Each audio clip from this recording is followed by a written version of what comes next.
Representatives Association of Nigeria and the Nigerian Association of Resident Doctors, among others. The NMA had issued a 21-day ultimatum on June 2nd to the federal government to withdraw the circular and meet its other demands to avert industrial action in the health sector. The president of the NMA, Prof. Audu Bala, said the circular contains provisions that were not mutually agreed upon and which undermine the remuneration and welfare of medical professionals.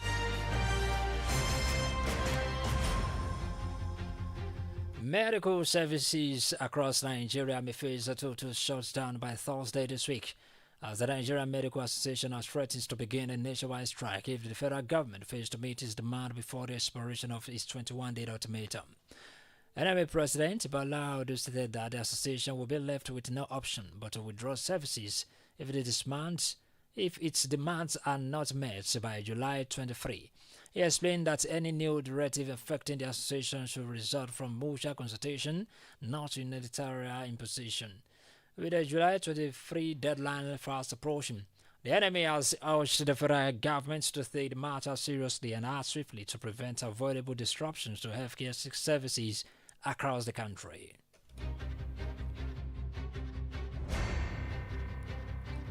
The Director General of the Nigeria Center for Disease Control (NCDC), Dr. Jide Idris, says that Nigerians are in more danger if incidents of dengue fever, yellow fever, and other outbreaks are not reported for proper diagnosis. Idris stated this in a televised interview today, where he lamented that incidents of dengue fever are being mistaken by some Nigerians for malaria due to the similarities in the symptoms and a lack of proper.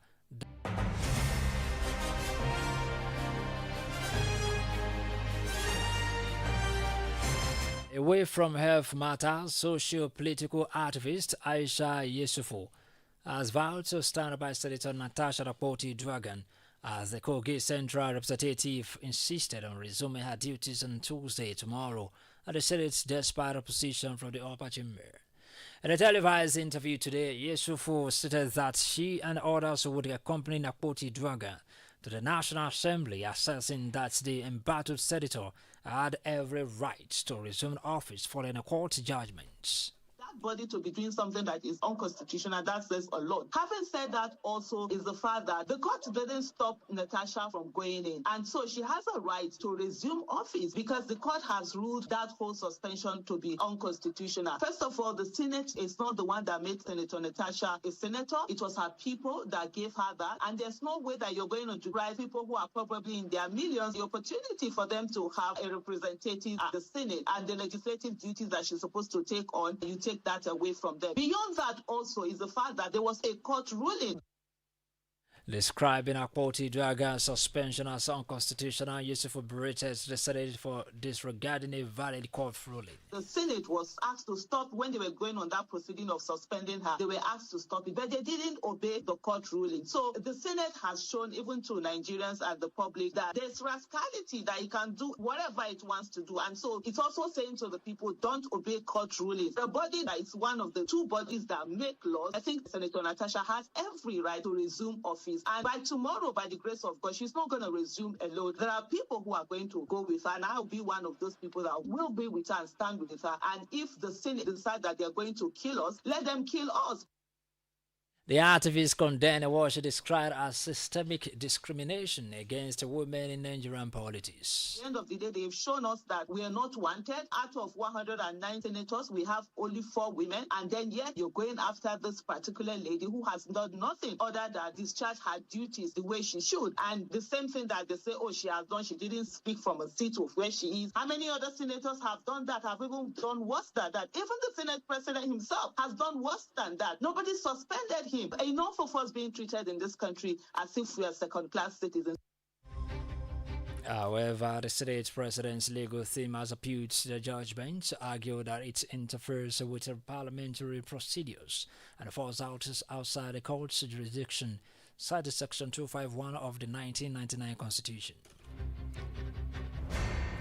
Edo State government has dismissed the political influence of Labour Party presidential candidate, Mr. Peter Obi, describing him as the least of their worries and questioning his preparedness for leadership.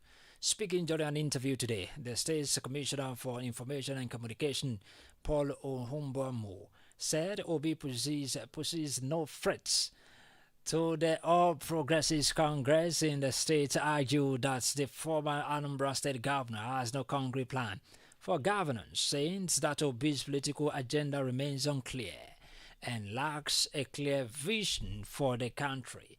He claims Peter Obi is the least of their worries and that APC cannot be threatened because of Peter Obi. B is the least of our worries. APC can be threatened because of Peter Obi. What is he going to do differently? Ask Peter Obi what he will even do when he becomes president. He will tell you, let me get there first. No clear blueprint of what he wants to do. Just like that character, Bazarov, in the book Father and Son, written by the great Russian author Ivan Turgenev, who said all he wants to do is to destroy all the institutions. Chairman of the African Democratic Congress, Dumebi Kachiku, has accused the opposition politicians of hijacking the party's instructions to support former Vice President Atiku Abubakar's 2027 presidential ambition.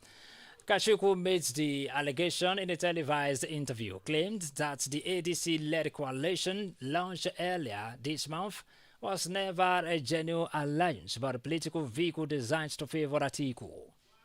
The whole ADC structure is being packaged for the former Vice President Atiku Abubakar. And since I started warning people about what's happening, we can see what's happening within the coalition. Someone like Mr. Peter Obi now understands that that whole coalition was packaged for Atiku Abubakar. And what we're saying now is that he's looking in other directions, And other people who want to run, who are aspiring to run, now realize that the coalition was indeed no coalition. It was just a vehicle for Atiku Abubakar's ambition. Kachuku, however, criticized the direction of the coalition, saying that the ADC would not be allowed to serve Atiku's presidential bid. He added that the 2027 election will not give room for class exploitation by political leaders. The son of Nigeria's former military president, Ibrahim Badamasi Babangida, IBB, Mohammed Babangida, has rejected his recent appointment by President Bola Ahmed Tinubu as chairman of the Bank of Agriculture. Mohammed made his decision known in a letter released and shared by a publisher of Ovation magazine, Daily Momodu, today. According to him, he declines the appointments due to personal and professional considerations. Riati Momodu, who recently defected to the African Democratic Congress ADC from the People's Democratic Party PDP, wrote on Instagram saying, "Well done, Mohammed, for rejecting a Greek gift." You recall that Mohammed Babangida was among fresh appointments by Tinubu barely 2 days ago.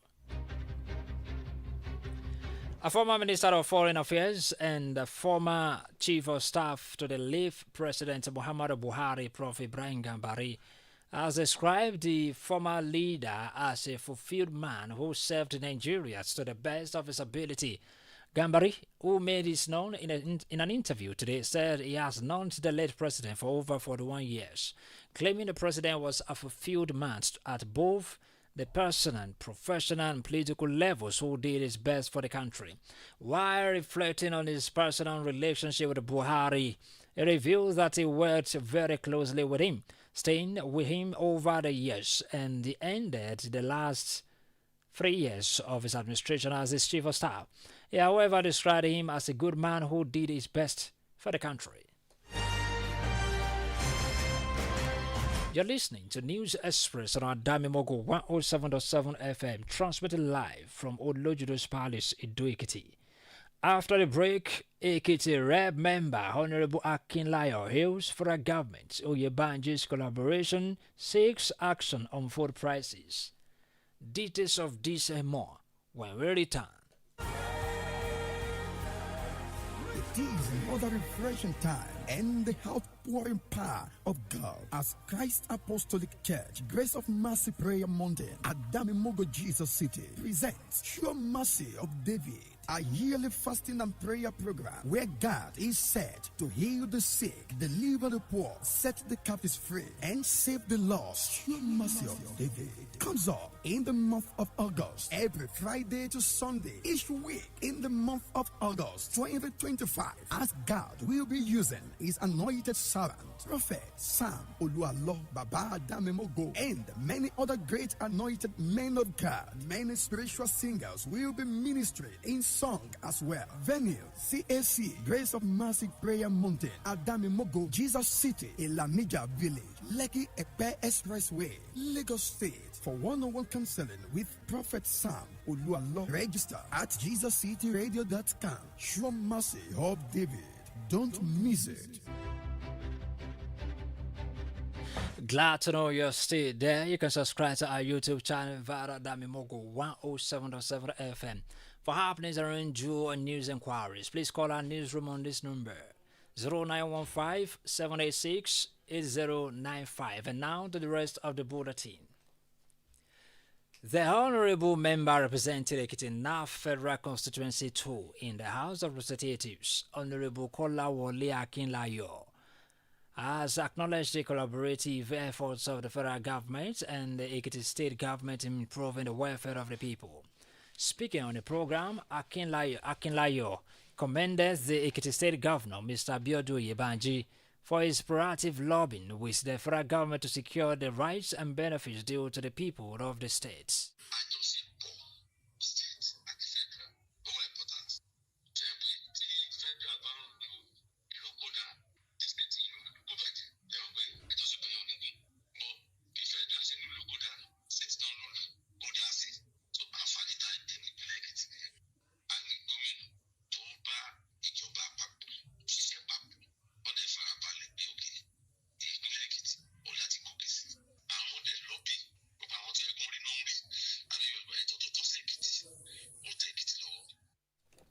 The Honorable, who admitted that though his administration cannot cater to the overall needs of the people, highlighted improved power supply, job creation, empowerment initiatives, as well as the facilitation of school projects and health centers as some of his achievements in his constituency.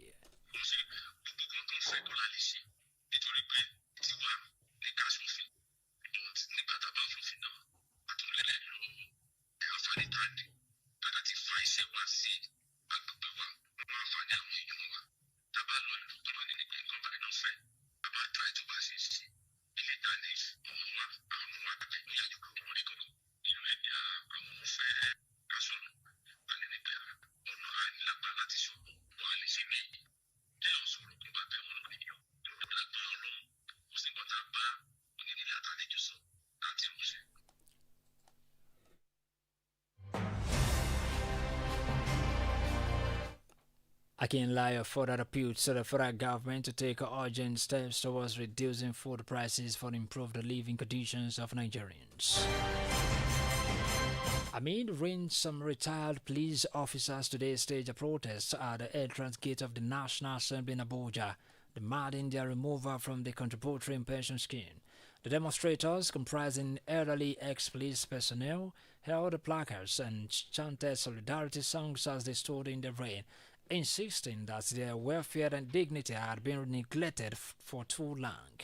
Speaking during the protest, a retired Chief Superintendent of Police, CSP Mana Lawal, called on the government to exit police retirees from the pension scheme, which he described as exploitative and unjust. Despite the rain, the retirees stood firm, vowed not to leave until their concerns were addressed by the leadership of the National Assembly. Meanwhile, security operatives were sent on through the protests to prevent any breakdown of law and order. Meanwhile, the Inspector General of Police, Kayode Egbetokun, has met with the protesting retired police officers in Abuja. The meeting is taking place at the Peacekeeping Hall, Force Headquarters in Abuja. Some retired police officers have protested at National Assembly to demand their removal from the contributory pension scheme. The demonstrators, mostly elderly, stood in the rain, holding placards and chanting anti-government songs. Some of the retired police officers also besieged the force headquarters in Abuja to protest against CPs. On business news, Naira slips to 1,532.34 Naira per dollar. Despite CBN intervention, let's join Adetunoyo Adebayo for this and more. Good evening and welcome to Business News. The Naira closed the past week weaker than the previous one as it depreciated by 0.14% week on week to settle at 1,532 Naira 34 kobo per dollar at the Nigerian foreign exchange market. According to reports, this weakening came despite the Naira rebounding to a 4-month high on the first trading day to close at 1,580 Naira 88 kobo per dollar. After that, it weakened to 1,530 Naira 25 kobo per dollar, then lowered to 1,533 Naira 11 kobo per dollar before gaining some strength to close the week at 1,532 Naira 34 kobo per dollar at the official market. During the past week, the highest amount that the Naira traded for was 1,538 Naira per dollar and the lowest was 1,515 Naira per dollar on the NFEM. At the parallel market, the currency closed trading within the band of 1,535 Naira per dollar and 1,544 Naira per dollar. Still on business news, Nigeria's power generational company Gencos has opposed the Enugu Electricity Regulatory Commission (ERC) planned cut of Band A electricity tariffs, warning that the decision relies on questionable subsidy assumptions and poses serious risk to the country's fragile power sector. Recall, ERC had yesterday announced that it had reduced the Band A tariff in the state from 209 Naira per kilowatt per hour to 160 Naira per kilowatt per hour, effective August 1st, 2025, while keeping tariff for bands B, C, D, and E frozen. In a statement issued today by the Chief Executive Officer of the Association of Power Generation Companies, Joy Ogaji, the Gencos stated that tariff revision sets a precedent for all other states and fails to reflect the true cost of electricity generation. The Commission issued a new tariff order to Main Power Electricity Distribution Limited, reducing the electricity cost for Band A customers. And that's all on business news. I am Adetini Adebayo. On foreign scene, Bangladesh Air Force, a plane crashes into college campus, killing at least 19. Timileyin Adeleye has details. Hello and welcome to Foreign News. A prominent Kenyan human rights activist has been freed on bail after he was charged with unlawful possession of ammunition over his alleged role in deadly anti-government protests in June. Boniface Nwagi was charged by the police on Monday, 2 days after he was arrested and accused of possessing unused tear gas canisters, a 7.62mm round, 2 moderate of activists, some wearing Kenya flags, with evidence describing his prosecution as a big shame. His lawyer also told journalists he was grateful to the court for agreeing to release Nwagi on bail. Still on the foreign scene, at least 19 people have been killed as a Bangladesh Air Force training aircraft crashed into a college and school campus in capital Dhaka. The F-7BJI aircraft crashed into the campus of Milestone School and College in Dhaka's Uttara neighborhood at about 1 p.m. when students were taking tests or attending regular classes. According to a fire services official and doctor at the National Institute of Bone and Plastic Surgery, more than 50 people, including children and adults, were hospitalized with burns after the crash. And that's all on the foreign scene today. I am Oluwatimileyin Adeleye. Soccer Jarvis confirms engagement to Pella, hints at marriage. Jemima Fateye is our guide. Good evening and welcome to Entertainment News. TikTok star Elizabeth Amodu, popularly known as Jarvis, has confirmed her engagement to fellow content creator Habib Hamzat, known widely as Pella, putting an end to speculation about their relationship. Jarvis, while in a televised interview, revealed that Pella proposed to her, saying that although the ring doesn't fit her, but the commitment is real. According to her, she initially perceived Pella based on their online interactions, but after meeting him offline, she discovered his true personality and grew to love him. Still on entertainment. Controversial singer Portable has addressed the past controversy surrounding accusation of phone theft from his former record label, Destiny Records. In a statement on his Instagram page, Portable clarified that the label's owner, Ijaumode, provided him with a phone during his time with the label. However, Portable alleged he left due to lack of support, and individuals affiliated with the label allegedly took the phone, bypassed its password, and falsely accused him of theft. And that's all on entertainment. My name is Jemima Fateh. Alright, on sports updates, MPFL annual general meeting gets dates. Venue, Mayowa Olashui is standing by. Good evening and welcome to Sport News. The Nigeria Premier Football League (NPFL) have announced today, Monday, 28th July, as date for its annual general meeting. The meeting, which has been slated earlier to hold in July without venue, has now been confirmed to hold at the Abuja Continental Hotel, Federal Capital Territory. The date was announced in a letter of invitation to all the participating clubs signed by the NPFL Chief Operating Officer Davidson Owumi. All the 20 clubs' representatives are expected to arrive in Abuja on Sunday, 27th July. Still on sports, Galatasaray manager Okan Buruk has insisted that the club's entire summer transfer situation was about Victor Osimhen. In an interview today, Buruk said this while providing the latest update on Galatasaray's transfer move for Osimhen. According to him, everything is positive regarding Osimhen's permanent transfer to the Turkish champions this summer. Osimhen spent last season on loan at the Turkish club and is set to be presented to the fan this week. And that is all for Sport News. I am Mayowa Olashui.